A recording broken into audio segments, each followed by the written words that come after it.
Tšau. Teen ühte hommikust jalutuskäiku ja meelele jäi nagu kripeldama üks minu Facebooki postitus, mis ma täna kirjutasin, et inimesed otsivad ühendust iseenda südamega, iseenda hingega ja nad otsivad seda tingimusteta armastuse tunnet. Aga point on selles, et kõike selle kogemiseks on vaja natukene vaeva näha. Vaeva näha nagu kas või nende blokeeringute ja mingisuguste valukohtade eemaldamisega. Ja see valu on ju vahest nii ebamugav, et seda nii totaalselt välditakse tegelikult. Et isegi kui valitakse keegi inimene enda ruumi hoidma, ehk siis valitakse mingisugune tervendussessioon mõne inimesega, siis juhtub nii, et see inimene ise ei avane seal ja ta loodab, et see, kelle ruumi ta valis, et see inimene võtab temalt ära selle valu. Jah, ma tean, et on olemas selliseid tervendajaid, aga mina seda ei ole. Mina juhin inimest ise seda valu vabastama ja ma õpetan inimest ise neid valusid vabastama, et ka edaspidi, et inimene ise saaks hakkama, sest see tegelikult ei ole mitte midagi keerulist, aga seal taga võib olla lihtsalt väga palju hirmu ja mõistuse lugusid. Küll on ju tore, kui keegi sinu eest selle ära teeks või ütleks sulle täpselt sõna-sõnalt, mida sa tegema pead. Ja miks mina juhendan inimesi tegema on see, et mina ei taha võtta ära vastutust nende elu eest. Et nad peavad ise vastutama, ehk kui sina valid tervendussessiooni, sa valid mõne nõia või tervendaja juurde minna ja sa palud abi, siis ära anna oma vastutust ära neile, vaid et vastuta ikka ise oma elu eest ja selle inimese abiga, kelle ruumi sa siis valisid, on sul võimalik jõuda palju paremasse kohta. Et jah, ma tean, maailmas on väga vägevaid tervendajaid, kes saavad ühendust erinevate infoväljadega, erinevate energiatega, erinevate dimensioonidega ja nad teevadki midagi väga vägevat ära. Ja see on ülitore, sest et mõnikord on jah nii, et sa ei pääse ligi. Aga kõige lihtsamad valud, minevikuvalud, lapsepõlvevalud, mingisugused mälestused, valukohad, et need on võimalik ju sul endal lahti lasta. Ja saada tagasi see ühendus iseendaga, iseenda päris olemusega, iseenda selle loomusega. Sest tihti me ei olegi kohanud veel seda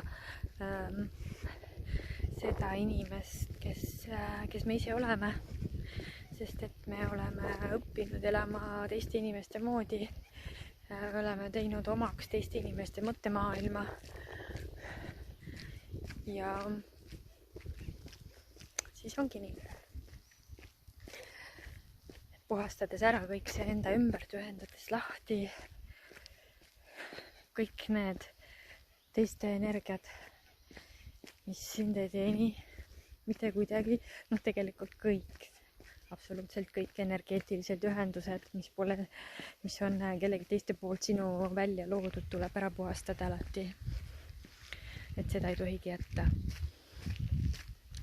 Ja mida ma olen märganud oma sessioonidest on see, et väga paljud inimesed, kes on juba pikalt olnud enesearengu teel, nad ei ole või neil ei ole õpetatud siis või nad ei ole ise õppinud ega uurinud, et number 1 asi on ära puhastada alati oma energiaväli. Et see on nagu hammaste pesu igapäevaselt, et ja seda ma olen nagu söögi alla ja söögi peale rääkinud ja ikka ma näen ja imestan, et seda ei tehta. Aga kui sa kas ei vaatadki mingisugust hullu madinaga action filmi, kus on meeletult killimist ja tapmist siis ja kõike muud, siis see jääb ju sinu välja vibreerima.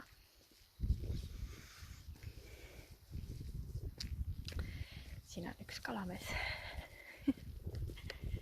tere, Rokke. Kõnnin koeraga.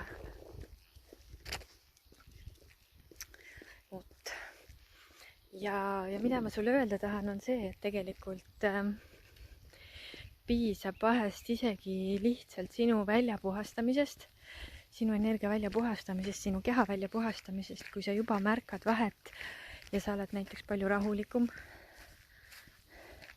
Sul on palju mõnusam olla, sa magad paremini. Ja teine asi, mis on ka hästi oluline, on maandus, mis ka tänapäeva elukeerises nagu kaob ära, sest et inimestel ei ole kontakti enam maaga, ei ole kontakti loodusega. Elatakse ju kortermajades kuskil, mida kõrgemal, seda parem. Käiakse tööl büroohoonetes, mida kõrgemal, seda uhkem.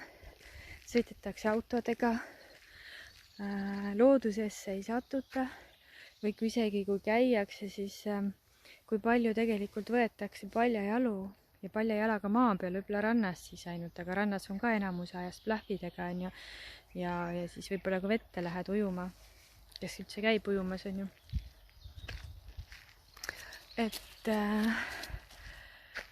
Et kui sul ei ole seda maandust, kui sul ei ole seda maaühendust, siis on ka, sa flipid kuskilt kehas palju kõrgemal. Viimasel ajal olen märganud, et väga palju inimesi kuskil on kehas a la põlvede kõrguseni. Et nad on nagu, peaks olema nagu maani, aga tegelikult on see ühendus ainult, mitte ühendus, vaid see kehaväli on nagu kuidagi, see ei ole õige sõna. Ühesõnaga, kui ma vaatan, siis nagu ei ole täielikult kehas, et inimene peaks olema täielikult oma kehas sees. Jalad allast kuni pealaeni, aga seda üldse nagu ei paista, vaid et ongi kas seal siis hüppeliigese kõrgusel või nad poole sääremarja peal või siis põlve kõrgusel üldsegi kehas ainult ja see näitab seda, et inimesel puudub maandus. Aga kui sa oled maandatud, oled sa juba palju rahulikum. Sul pole nii palju ärevust, sa ei stressa nii palju. Ja teine asi on see, et kui sinu väli on puhas, ma olen rannas, kui sinu väli on puhas ja sa oled maandatud, siis sa oled palju rahulikum. Sinusse võib tekkida selline kohalolu või selline turvatunne ja sa magad palju paremini. Et katseta järgi.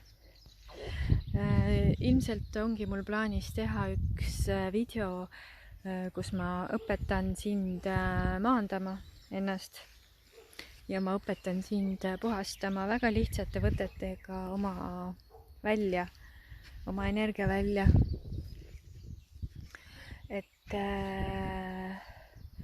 Et seda läheb sul kindlasti vaja, eriti kui on suvine aeg, sa käid väga rahvarohketel sündmustel.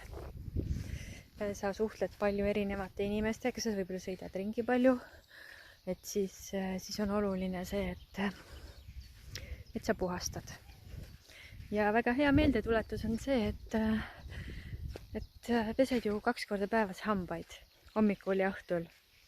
Ja tee seda näiteks hammastepesu ajal. Ühilda 2 protseduuri, 2 puhastust. Ja seda puhastust võib tegelikult teha ka täielikult igal hetkel, kui sa tunned, et sa vajad seda, sest et me korjame neid teiste energiaid enda sisse päris palju ja sõltub sinu seisukorrast ka muidugi. mis seisukorras sinu väli on, kui vastuvõtlik sa oled, kui tundlik sa oled ja nii edasi. Vot, aga oluline on siis see punt, mis ma tahtsin sulle selle videoga on öelda, et palun ära anna oma elu eest vastutust ära kellegi teise peale. Sina ise saad hakkama kõikide oma valudega, kõikide oma teemadega, mis sul on aktiivsed, sellepärast et kui sa ei saaks nendega hakkama, neid ei oleks sul. See on väga lihtne lause, et sulle antakse täpselt nii palju, kui sa kanda jõuad. Ja sa saad hakkama. Mina olen saanud, saad sina ka. Ja kui sa ütled mulle nüüd, et aga sina oled ju nägija või mis iganes, siis sellel ei ole vahet. Kõikidel inimestel on need võimed iseendaga hakkama saamiseks. Lihtsalt tule ära mõistusest südamesse rohkem. Mõistus räägib meile ulmelugusid päriselt ka. Olen ise ka kogenud, ma olen olnud väga suur ülemõtleja ja mul on nagu väga elav fantaasia olnud. Mõistus oskab meile leiuta väga imelisi ja väga keerulisi ja hulle situatsioone vähe. Nii et võta vastutus oma elu eest. Sina ise teed ja lood. Ja kui lähed kellegi tervendaja juurde või selgeltnägija juurde, siis ära anna oma vastutust talle. Aga mina lõpetan siit mõnusast Männimetsatukast, rannast, et naudi suve, naudi oma elu ja naudi enda ühendust. Tšau!